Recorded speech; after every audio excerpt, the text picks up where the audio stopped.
Everybody.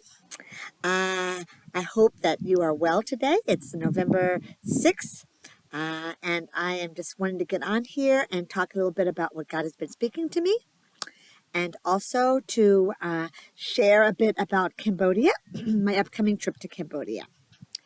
So every year when I get ready to go on a trip, anytime I go on a trip, one of the things I do is I pray and I ask the Lord, what does He want my focus to be, and where does He want me to focus? And so I'm getting ready to go to Cambodia. I actually leave in 5 days, and I'll be there for a month. And so I've been praying about that exact thing. And so as I was praying about that, the thing that really hit me is a sermon that my pastor here, Pastor Ed, he gave a sermon, I think it was about 6 weeks ago, and it was a sermon about returning to your first love. It comes from the verse in Revelation chapter 2, I think it's verse 7, I'm not sure, but it talks about, he's talking to the church in Ephesus, and Ephesus was a great church.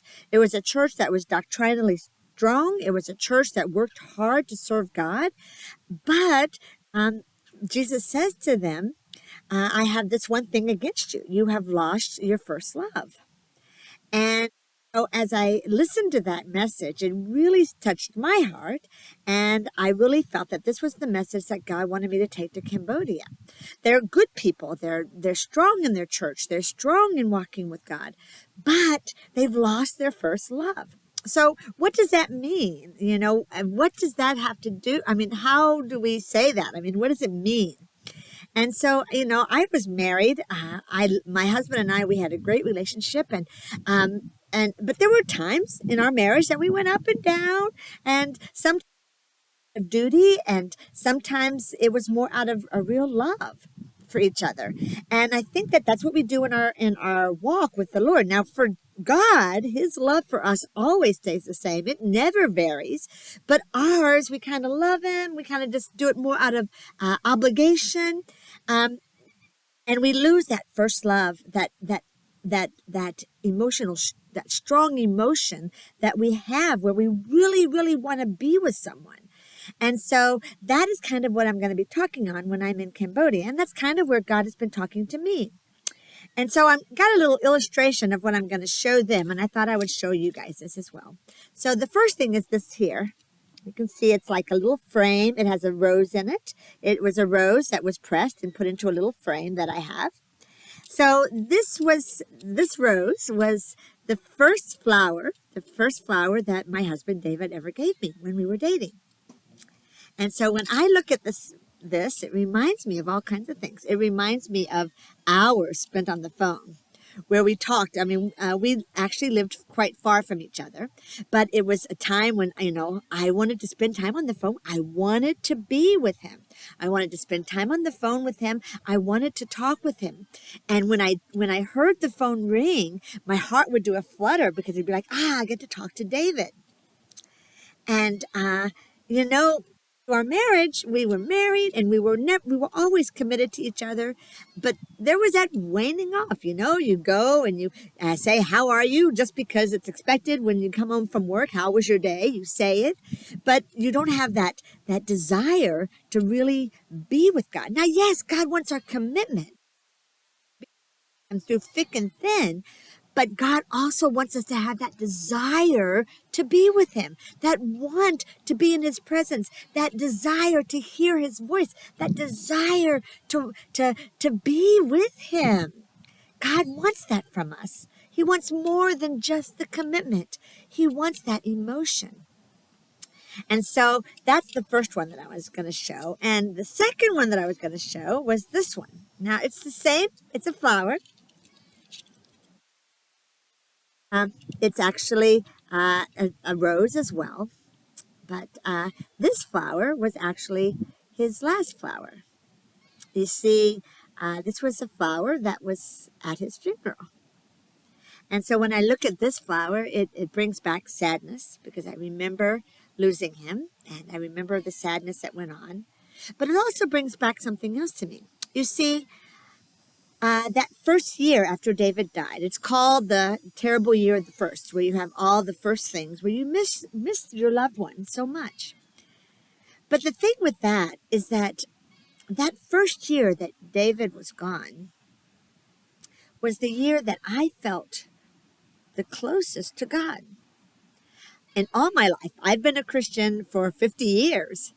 And that year after David's death was the year that I felt God closer than any other time. It was the time that when I drove down to Florida all alone in a car, and I'm not a great driver, and I was in a car with 2 dogs and a little bitty Fiesta with all my belongings in it, and I drove down here and I felt God in that car with me. It was the time that walking around this neighborhood and praying and crying over times like our first anniversary with him gone, and crying and felt God speaking to me and walking each step of the way with me. It was a hard time, but it was also the time that I felt closer to God than any other time. It was that first love experience where I wanted to be with him every minute of every day. I wanted to be with Jesus every minute of every day. I needed him. And it was because it was a difficult time that I felt that great need for him. And what I really found, and even in our marriage, is that probably the 2 times that David and I felt the closest, for me, it was the year that I struggled with cancer and chemotherapy. Because you see, David's up to the plate and he loved me just unbelievably in his actions. And then for David, I believe that one of our closest times was when he was dying. And again, I showered him with love. I showered him with love. I wanted to be with him, and I sat in the room with him, and we laughed and cried together. Because you see, it was the hardest time. When we go through the hardest times, it's when we really sense and feel that first love for Jesus. And so, with me to Cambodia, I'm going to take with me this message of our commitment. Yes, he wants our commitment. He wants our commitment no matter what happens in our lives. But he wants more. He wants our desire to be with him. He wants us to have this love feeling that we want to be every moment of every day with our Jesus. So I thank all of you guys for prayers. Let me just give you a couple of little points. I leave in 5 days. I leave next Monday early in the morning. I have to leave for the airport at 3 a.m. Some things you can pray with. Pray for the trip. It's a long trip. Pray that I do get to sleep some, and pray that God will just be with me and that each step of the way will be a good trip. I will be doing youth conferences. I'll be doing Bible studies. I'll be doing English teaching, which I'm not an English teacher, but I'll go and share and talk in English with students. I'll be spending time with youth. I'll be spending time in the church. I'll be in the village where I used to live. So this is going to be great to see everyone again. But just pray that the whole time I will shine Jesus, that it won't be my words, it will be his words, and that I will be able to see them rooted in his love and rooted in the word, coming back to their first love. So thanks so much, and God bless you all.